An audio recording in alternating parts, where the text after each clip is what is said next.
Hello, my name is Paul Geyer, and I'm here to chat with you today about chemical cleaning of industrial water systems. This is what I'll be talking about today, sort of the chapters in the book, if you will.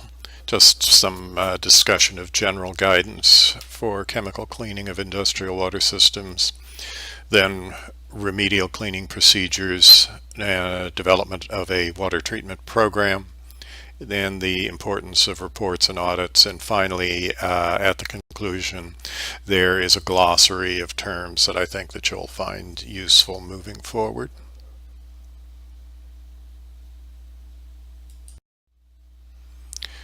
By way of introduction, this is just a little bit about me and what I've been doing for the last few decades.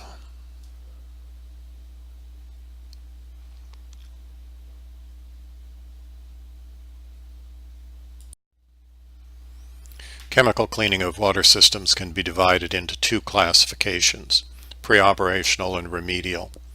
Pre-operational cleaning is performed to prepare the water-contacted metal surfaces to receive chemical treatment, which provides protection from scale, corrosion, and microbiological growth. Remedial cleaning is performed to restore water systems that have been fouled with scale, corrosion products, and microbiological growth due to inadequate or ineffective water treatment. Cleaning, particularly remedial cleaning, is often performed by outside contractors familiar with cleaning procedures, techniques, and safety. It should be noted that if the water system is significantly scaled, the chemical treatment program was obviously inadequate and was not properly designed, set up, controlled, or applied. After cleaning has been completed, the chemical treatment program and quality control program must be improved so the same problem does not recur. Use of a well-designed quality assurance program would have produced identification and notification of potential and developing problems before they became serious. Pre-operational cleaning is often performed by contractors responsible for the fabrication of the water system before turning it over to the owner. Water system operations personnel must assess the effectiveness of any cleaning process that has been performed. The requirement for performing a pre-operational cleaning process is usually written into the specifications for new construction of a water system that must be performed by a mechanical contractor. The mechanical contractor is required to perform the work as directed in the specifications. However, if the specifications are not appropriate for the specific system, including consideration of all system metallurgy, the cleaning process may contribute to corrosion to mild steel, galvanized steel, copper, or aluminum, or it may result in incomplete cleaning of dirty and corroded metal surfaces. The specification should be reviewed by a qualified inspector or qualified independent consultant to ensure that cleaning agents and procedures have been specified appropriately. An individual responsible for quality assurance should inspect the equipment after cleaning and document the effectiveness of the cleaning process.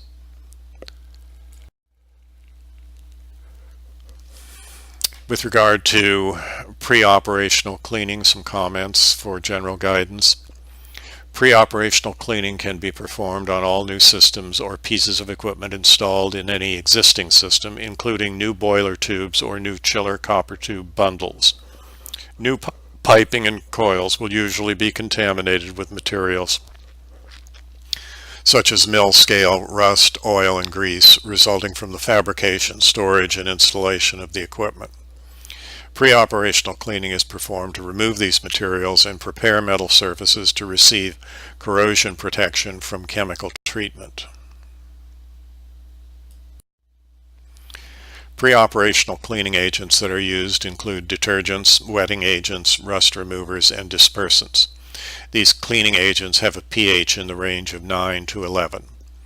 Water systems containing piping or components constructed of galvanized steel and aluminum should not be subjected to procedures that require high pH, greater than 8.5, because this would contribute to initiating corrosion of these surfaces. The requirement for performing a pre-operational cleaning process is usually written into the specifications for new construction of a water system that must be performed by a mechanical contractor. The mechanical contractor is required to perform the work as directed in the specifications. However, if the specifications are not appropriate for the specific system, including consideration of all system metallurgy, the cleaning process may contribute to corrosion to mild steel, galvanized steel, copper, or aluminum, or it may result in incomplete cleaning of dirty and corroded metal surfaces. The specification should be reviewed by a qualified inspector or qualified independent consultant to ensure that cleaning agents and procedures have been specified appropriately. A contracting officer representing the owner of the project or other individual responsible for quality assurance should inspect the equipment after cleaning and document the effectiveness of the cleaning process. With regard to remedial cleaning, remedial cleaning is performed to restore a water system that is fouled with scale, corrosion products, or microbiological biomass due to inadequate or ineffective water treatment. The problem could have resulted from using improper chemical technology, failure to maintain treatment levels within control parameters, or the failure of the pre-treatment equipment. The cleaning agents used for remedial cleaning usually include acids, chellants, neutralizing agents, and specialty cleaning chemicals.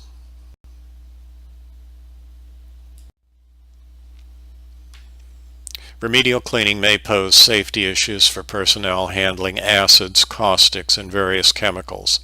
There could also be environmental concerns associated with chemical disposal. Inexperienced personnel should not perform the chemical cleaning of an industrial water system.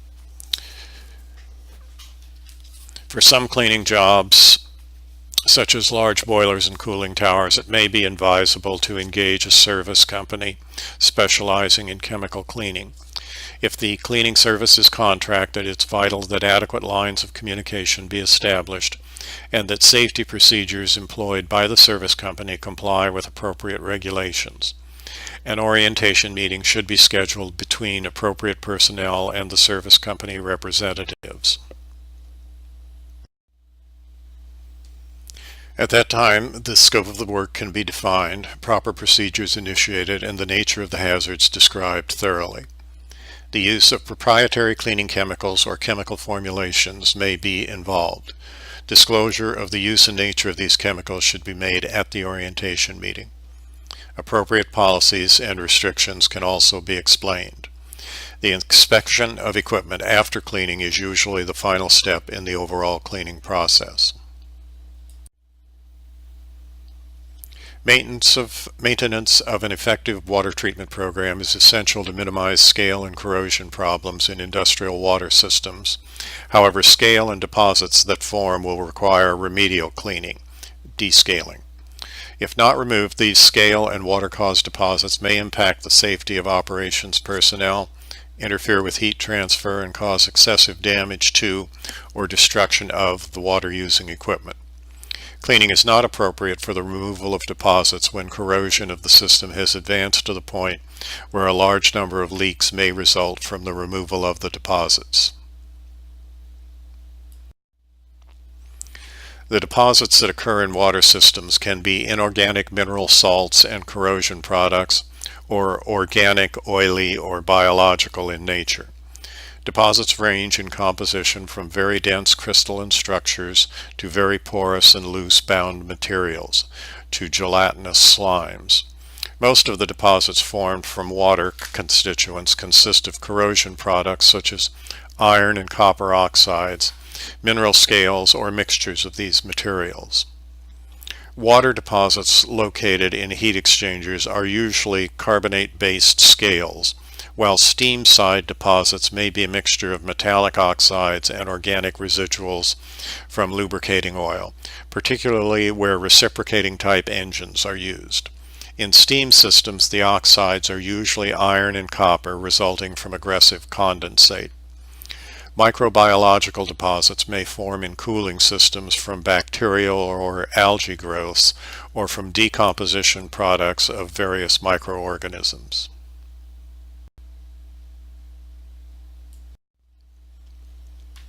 Boiler deposits may take various forms. In low-pressure boilers using a relatively hard feed water, deposits are essentially calcium and magnesium, silicates, sulfates, carbonates, phosphates, and hydroxides, plus some organics. Deposits may also contain considerable amounts of silica, iron, and copper. These deposits can be spongy or porous or relatively hard and glass-like. Deposits of the latter characteristic occur where silica is present in appreciable quantities in the boiler water. Deposits in medium pressure to high pressure boiler systems usually are mixtures of iron and copper oxides and phosphates. Dense deposits may tend to form in high heat transfer areas.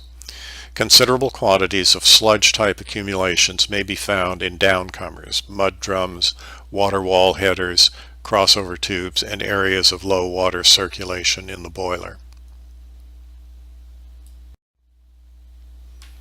Cleaning procedure information and procedures presented here generally in nature must be modified to fit specific applications. Because contractors perform most cleanings, these procedures are provided only for general information. Mechanical methods are the oldest techniques used for removing deposits. To perform an adequate mechanical type cleaning, the equipment to be cleaned may need to be partially or entirely dismantled. Even when equipment is dismantled, some areas may be extremely difficult to reach and clean. Chemical cleaning has largely replaced mechanical process equipment cleaning as the most satisfactory method of removing deposits. However, mechanical methods such as wire brushing, tumbling, scraping, and abrasive blasting with sand and grit are still employed in special applications. Cleaning agents may be broadly classified as being acid, alkaline, organic, or solvent cleaners. There is no general or universal cleaner that removes all deposits. The selection of a solvent or cleaning agent is based on the material's ability to remove or dissolve the deposit, as well as on cost considerations, safety hazards, and the effect of the cleaning material on the metals involved. General guidance and procedures for preparing cleaning solutions of inhibited hydrochloric muriatic acid and inhibited sulfamic acid are provided elsewhere. Inhibited acid contains special chemical inhibitors that prevent the acid cleaner from attacking the base metal while allowing the acid to remove the unwanted corrosion product or scale deposit.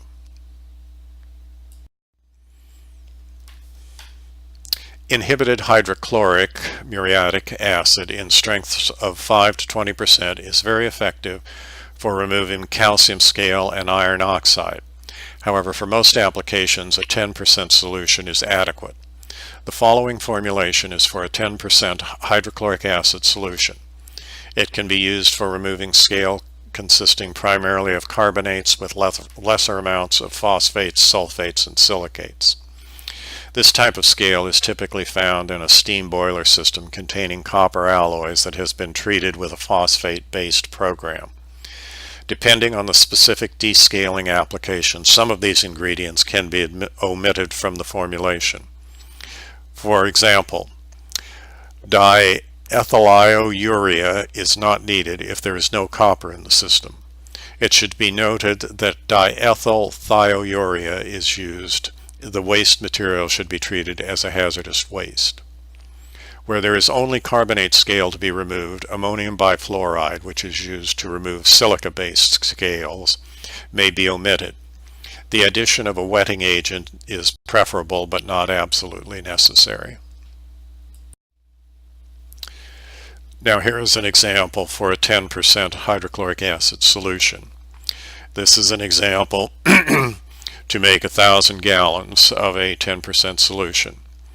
Add 285 gallons of concentrated 36% strength hydrochloric acid, conforming to ASTME 1146, to approximately 600 gallons of water.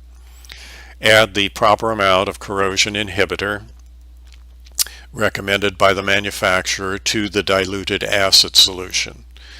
The inhibitor must be compatible with hydrochloric acid and must not precipitate under any condition during the cleaning operation.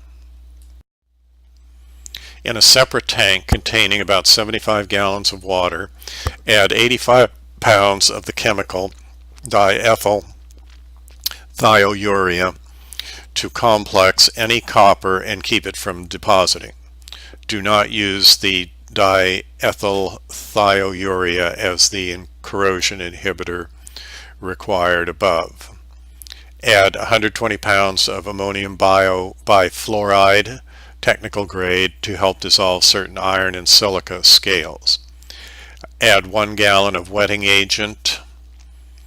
Add the dissolved diethyl thiourea, ammonium bifluoride, and wetting agent to the diluted acid solution. Add sufficient water to obtain 1,000 gallons.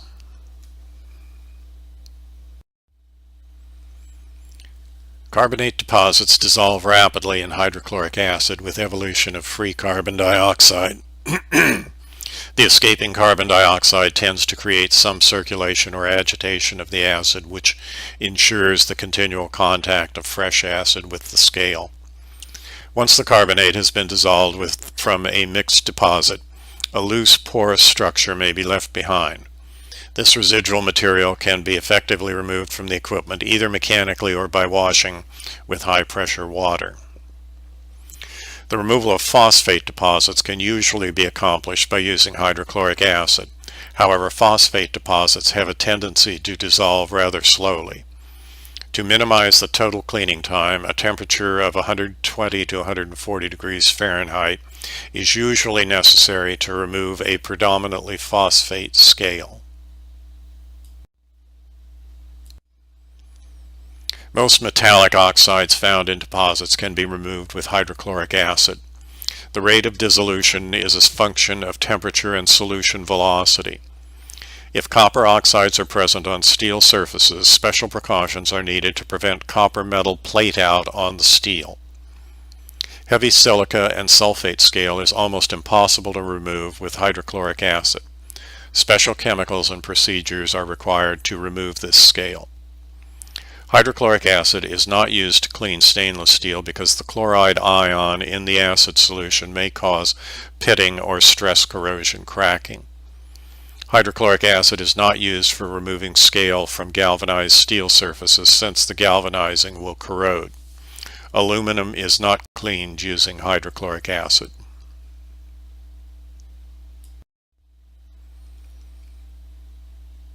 Sulfamic acid is an odorless white crystalline solid organic acid that is readily soluble in water. An inhibited sulfamic acid compound in a dry powder form is available. A 5 to 20% solution is used for removing scale from metal surfaces. The following information pertaining to sulfamic acid should be considered. Carbonate deposits are dissolved in sulfamic acid in a similar manner as in hydrochloric acid. All the common sulfamate salts, including calcium, are very soluble in water. The dry powder form of sulfamic acid is safer to handle than a liquid solution of hydrochloric acid. However, aqueous solutions of sulfamic acid are much slower in action and require heating to remove scale. The sulfamic acid solution is heated to a temperature in the range of 130 to 160 degrees Fahrenheit to obtain the same fast cleaning time that is achieved by using hydrochloric acid at room temperature. Sulfamic acid is more effective on sulfate scale than hydrochloric acid. Inhibited sulfamic acid used at temperatures up to 110 degrees Fahrenheit will not corrode galvanized steel. Its use is recommended for removing scale in cooling towers, evaporative condensers, and other equipment containing galvanized steel. In general, sulfamic acid can be applied to equipment while it is operating, but should be drained from the system after a few hours, and the concentration of the normally used corrosion inhibitor should be increased several fold to protect the metal surfaces.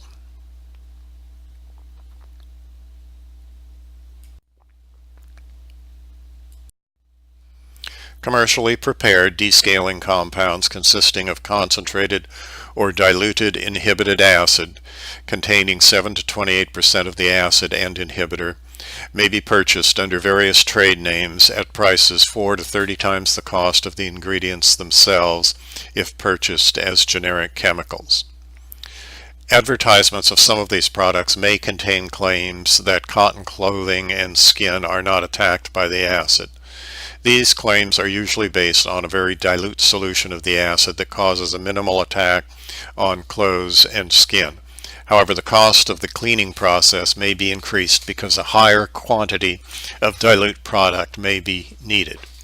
Be aware that handling acid in any strength must be performed with considerable care, caution, and adherence to safety procedures.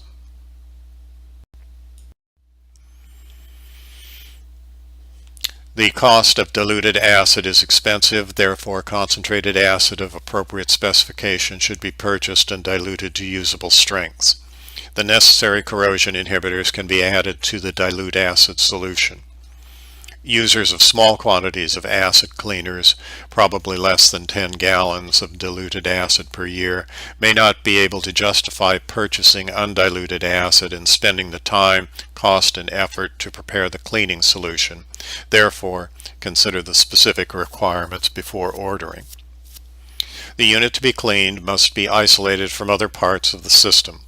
For systems that cannot be isolated by the closing of valves, isolation may be accomplished using rubber blankets, wooden bulkheads with seals, inflatable nylon or rubber bags, rubber sponge-covered plugs, or blind flanges and steel plates with rubber seals. Long lines may require auxiliary connections for chemical cleaning. The following information should be considered before the cleaning process is started.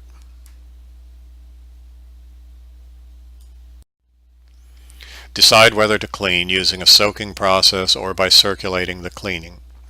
In either case, temporary piping or hose lines will be required to connect the cleaning solution mixing tanks or trucks to the unit, with return lines to tanks or drains. Proper precautions and adequate provisions must be made to protect equipment, isolate control lines, replace liquid-level sight glasses with expendable materials, and provide suitable points for checking temperatures. It may be necessary to remove selected system components if the cleaning process might damage them. The entire cleaning procedure process must be developed in detail before starting chemical cleaning operations. Factors to be considered include the methods for controlling temperatures, the means of mixing, heating, and circulating the chemical solution, proper venting of dangerous gases from equipment to a safe area, and means for draining, filling, and flushing under inert atmospheres. Sampling points, test procedures, and control limits should also be established.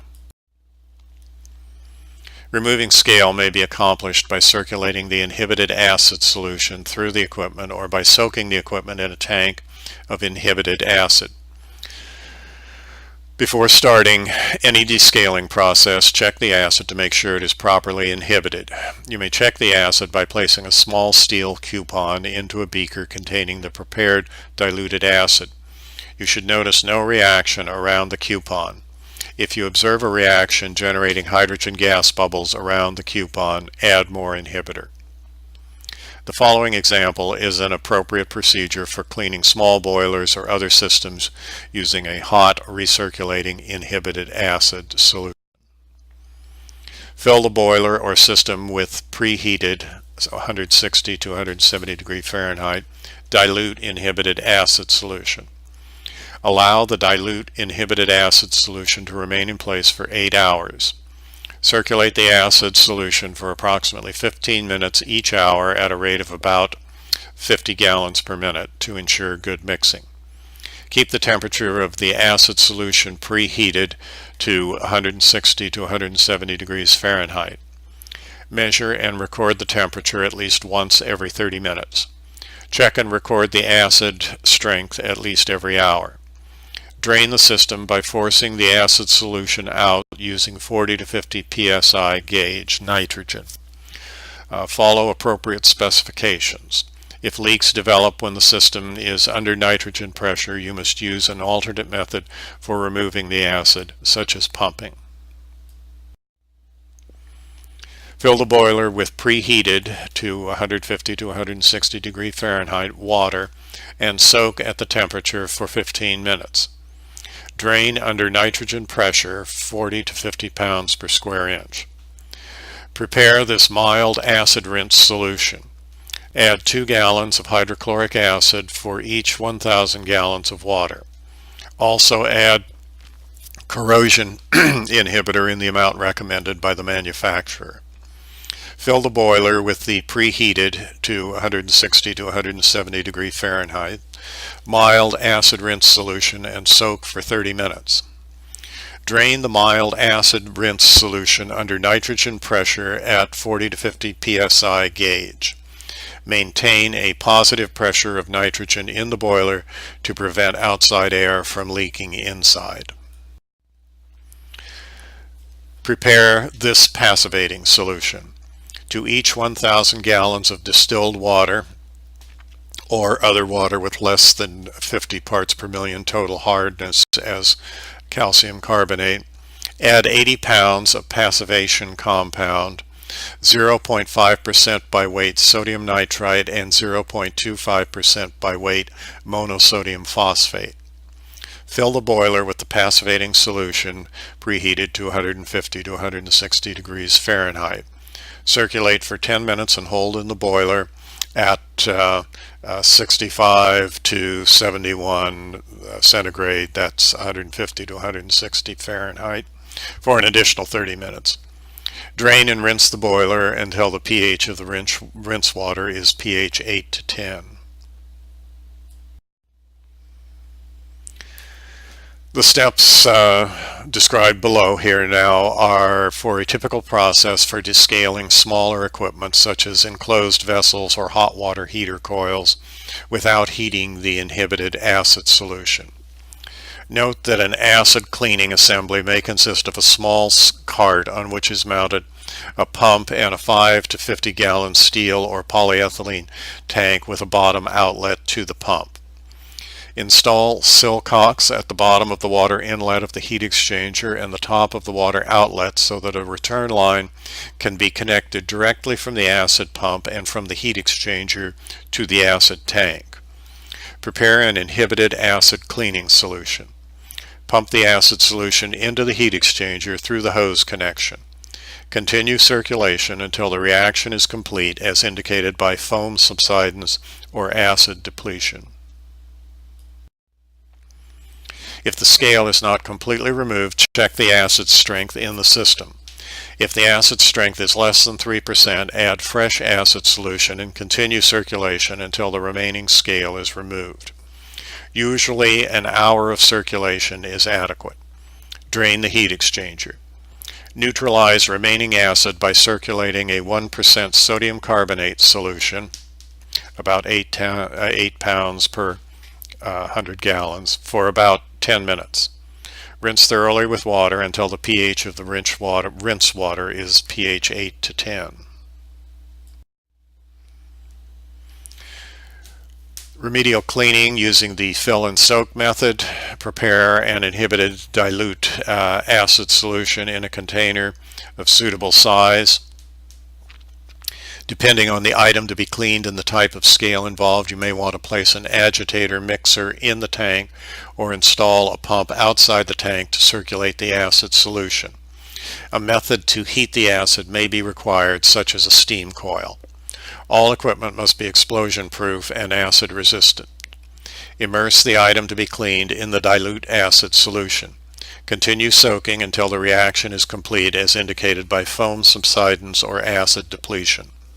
If the scale is not completely removed, check the acid strength. If it is less than 3%, add additional acid and continue soaking the items until the remaining scale is dissolved. Usually 1 to 2 hours of soaking is adequate. Remove the item from the tank. To neutralize the remaining acid, immerse the item in a 1% sodium carbonate solution, approximately 8 pounds per 1,000 gallons of water, for 2 to 3 minutes. Rinse the item thoroughly with water.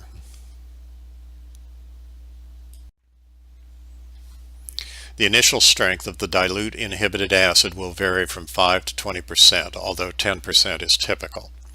As the acid used in the remedial cleaning procedures is consumed by dissolving the scale, the strength of the acid decreases.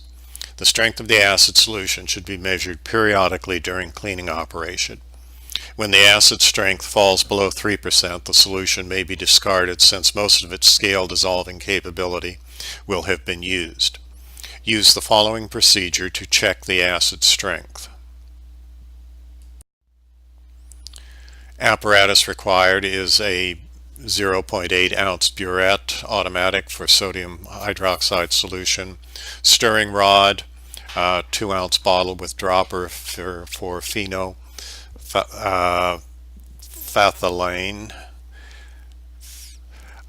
graduated cylinder, casserole, porcelain, and the reagents sodium hydroxide and phthalate indicator, phenolphthalein. I think that's pronounced phenolphthalein.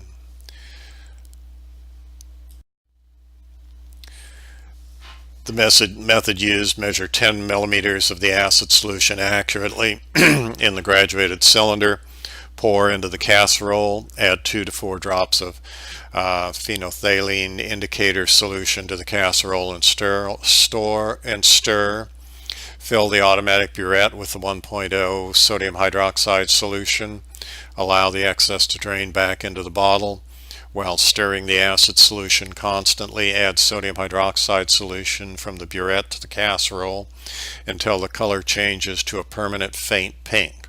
This is the end point. Read the burette to the nearest 0.003 ounces or 0.1 milliliters. The results for hydrochloric acid: the percent hydrochloric acid is equal to the milliliters of 1.0 sodium hydroxide times 0.36. For sulfamic acid, the percent sulfamic acid is the milliliter of 1.0 sodium hydroxide times 0.97.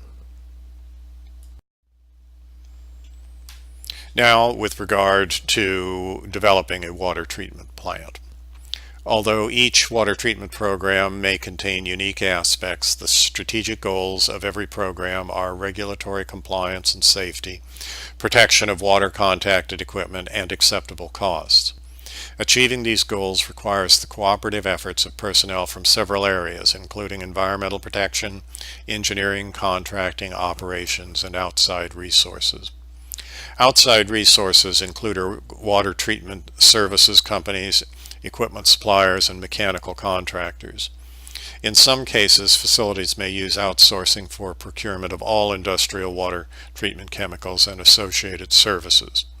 This discussion addresses some of the options for developing both a water treatment program and performance standards that apply to implementation of a program. Problems can occur when water treatment programs are not developed properly. Each water treatment program is designed to address regulatory compliance and safety requirements as well as water quality and equipment protection. A potential consequence of inadequate planning and design of a water treatment program is preparing inadequate scopes of work for use in procuring or contracting for services. If equipment protection is not adequate, the cost attributed to this failure often far outweighs the cost of the water treatment chemical program. The most obvious problem is damage to or the need for premature replacement of the water contacted equipment. Loss of operational efficiency is also a problem, but is not always as apparent because it is rarely measured accurately. However, the additional operational costs due to operational inefficiency can be substantial. Specific types of equipment and system failures are described below. When developing a water treatment program, you must give adequate effort and consideration to defining goals, devoting adequate resources to accomplishment of goals, and assessing performance. First of all, the options for setting up a water treatment program. There are 4 methods for developing and implementing a water treatment program. First, generic programs. In a generic water treatment program, facility operations personnel identify and use generic or commodity chemicals as part of the water treatment program that has been developed by facility personnel. Facility operations provide all services for chemical feed and control, as well as monitoring and performance assessment.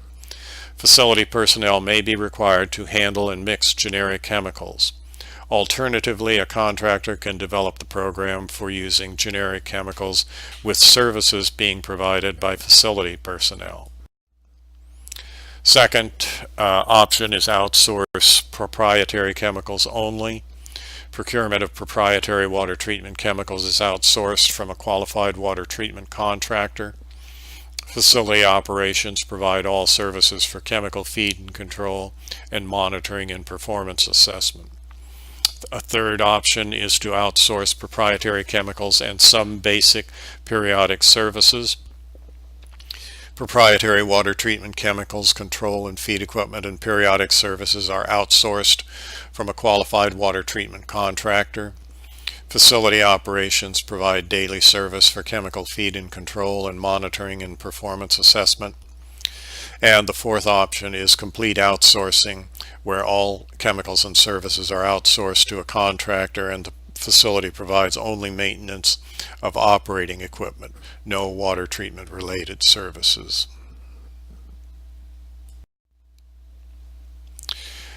Developing a scope of work for an industrial water treatment program, an SOW, a statement of work, or statement of services to be provided, is developed for inclusion in the required procurement documents, such as a request for proposals or bids and the contract. The SOW will identify the specific services, chemicals, and equipment that a contractor is to provide under the terms of the contract. The statement of work, SOW, will at a minimum specify or identify the following: SOW to be performed, qualifications of supplier, water characteristics of each system to be treated, description of industrial water systems and their operation, performance specification, that is the results required, service requirements, equipment requirements for control, feed, monitoring, and sampling, requirements for chemicals and test equipment, and quotation for total chemical cost and usage. These items are described further below. The statement of work specifies the minimum qualification requirements for contractors and contractor representative. These requirements are developed to allow the participation of qualified contractors, water treatment chemical companies having national, regional, and local operations.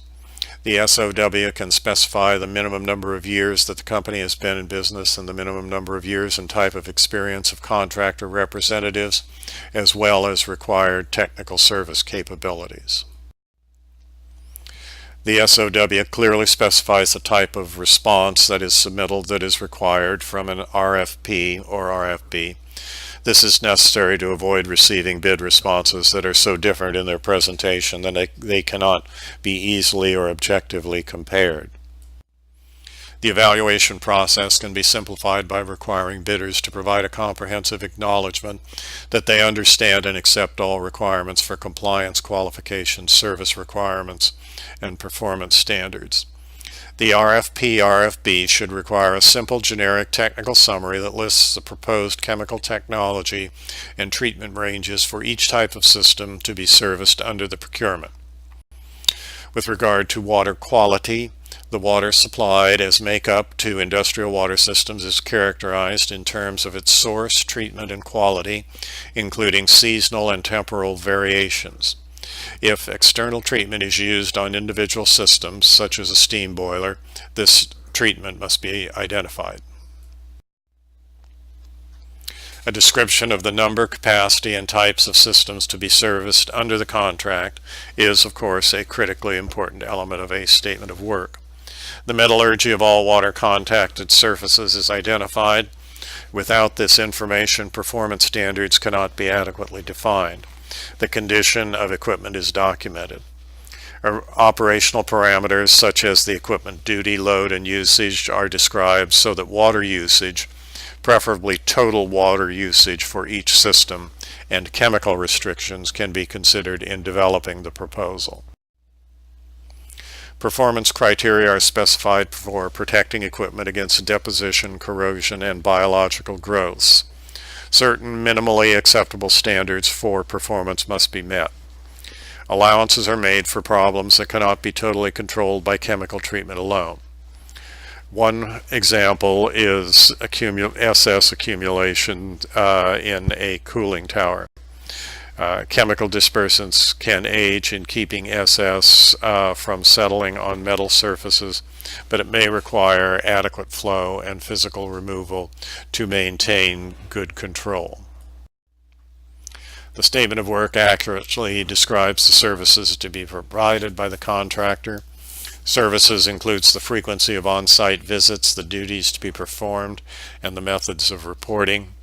The duties to be performed include these activities: water testing, making log entries, training, maintaining automated chemical control and feed equipment, manual addition of chemicals to industrial water systems, inventory control, corrosion coupon studies, microbiological population determination, equipment inspections, laboratory support, quarterly reviews, and annual reviews. The statement of work specifies what equipment, if any, is required to achieve consistent control of the makeup water treatment chemical program. Automated control and feed equipment is required on most medium and large cooling towers and on most steam boilers. Automated control and feed equipment helps limit the demand for service maintenance. To provide for the preparation of an appropriate statement of work, engineering and facility maintenance personnel carefully evaluate their capabilities in the area of water treatment and water systems. Inadequate water treatment equipment can result in higher service requirements or inconsistent control of the chemical program. The statement of work specifies any restrictions on the use or discharge of chemicals. Examples of restrictions can include limitations on the use of acid, shipping container size limits, microbiocide selection criteria, and limitation on use of dry chemicals. The statement of work specifies how the cost of chemicals and services is to be calculated and quoted. For example, quotations for chemical treatment can be based on the cost to treat a certain volume of water. The cost for services in the statement of work can be required to be included in the cost of chemical treatment or quoted separately as line items, time and materials. Contracts that require a not to exceed quotations supply bidders with a not to exceed water usage estimate. Reports and audits are tools for documenting performance and cost effectiveness of any industrial water treatment system. Audits serve to verify results from the water treatment service company. Audits also serve to verify the cost effectiveness of product being supplied by the water treatment service company, and audits are performed by appropriate agencies or by independent consultants contracted to perform such duties. The following slides are a glossary of terms that you may find useful moving forward.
And that brings us to the conclusion of this brief discussion of chemical cleaning of industrial water systems.